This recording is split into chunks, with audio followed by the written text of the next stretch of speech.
When the case was tried, Ophion was found guilty, and the king told the warriors to take him into the bush and deal with him according to the native custom.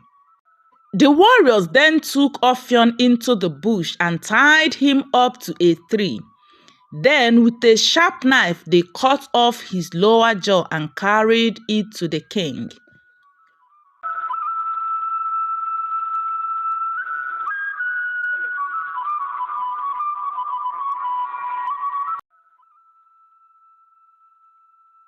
Once upon a time, in a village, there lived a young man whose name was Ophion.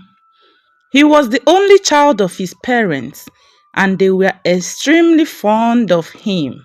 He was of fine proportions and very good to look upon.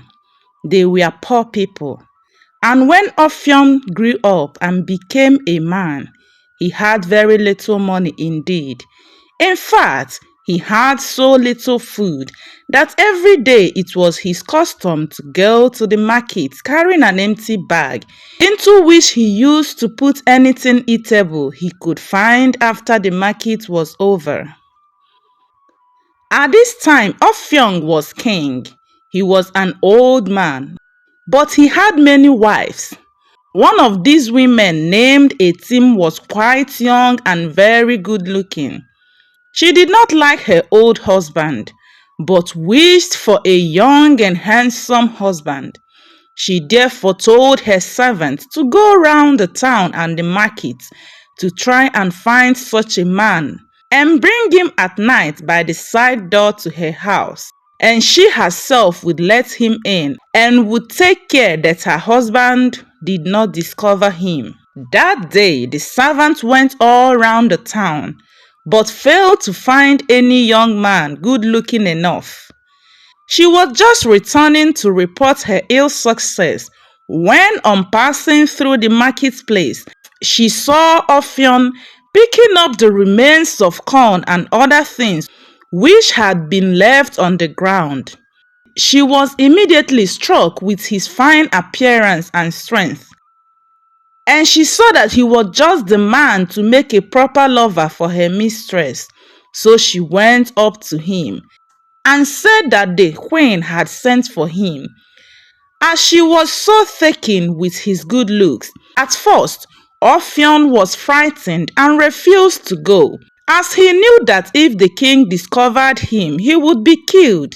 However, after much persuasion, he consented and agreed to go to the queen's side door when it was dark.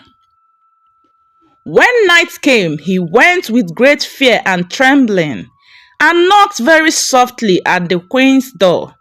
The door was opened at once by the queen herself, who was dressed in all her best clothes. Immediately she saw Ophion, she fell in love with him at once and praised his good looks and his shapely limbs. She then told her servant to bring water and clothes. After he had had a good wash and put on a clean cloth, he joined the queen. She hid him in her house all the night. In the morning, when he wished to go, she would not let him, but although it was very dangerous, she hid him in the house and secretly conveyed food and clothes to him. Ophion stayed there for 2 weeks, and then he said it was time for him to go and see his mother. But the queen persuaded him to stay another week, much against his will. When the time came for him to depart, the queen sent servants with presents to Ophion's mother, who she knew was a poor woman. The slaves carried plantain, palm fruit, yam, and cowries to Ophion's mother. When all the presents arrived, Ophion's mother was very pleased and embraced her son, and she noticed with pleasure that he was looking well and was dressed in much finer clothes than usual. But when she heard that he had attracted the queen's attention, she was frightened, as she knew the penalty imposed on anyone who attracted the attention of one of the king's wives. Ophion stayed for a month in his parents' house and worked on the farm, but the queen could not be without her lover any longer. So she sent for him to go to her at once. Ophion went again, and as before arrived at night. The queen was delighted to see him again.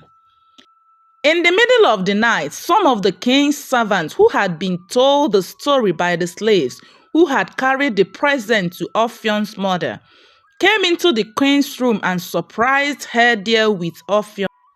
They hastened to the king and told him what they had seen.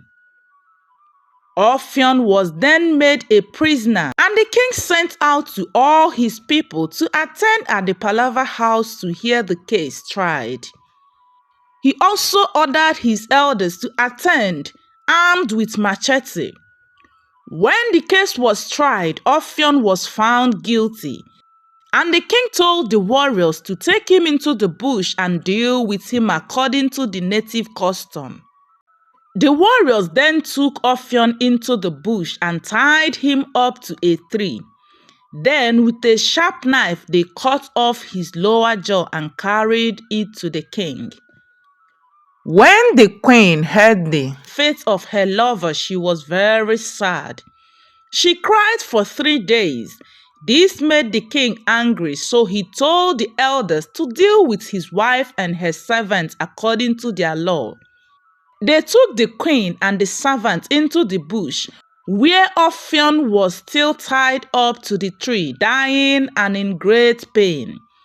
Then, as the queen had nothing to say in her defense, they tied her and the girl up to different trees and cut the queen's lower jaw off in the same way as they had her lovers. The warriors then put out both the eyes of the servants and left all 3 to die of starvation. The king then made a law that for the future, no one belonging to Ophion's family was to go into the market on market day, and that no one was to pick up the rubbish in the market. The king made an exception to the law in favor of the vulture and the dog, who were not considered very fine people and would not be likely to run off with one of the king's wives. And so, till today, we still find vultures and dogs doing scavenger in the marketplaces.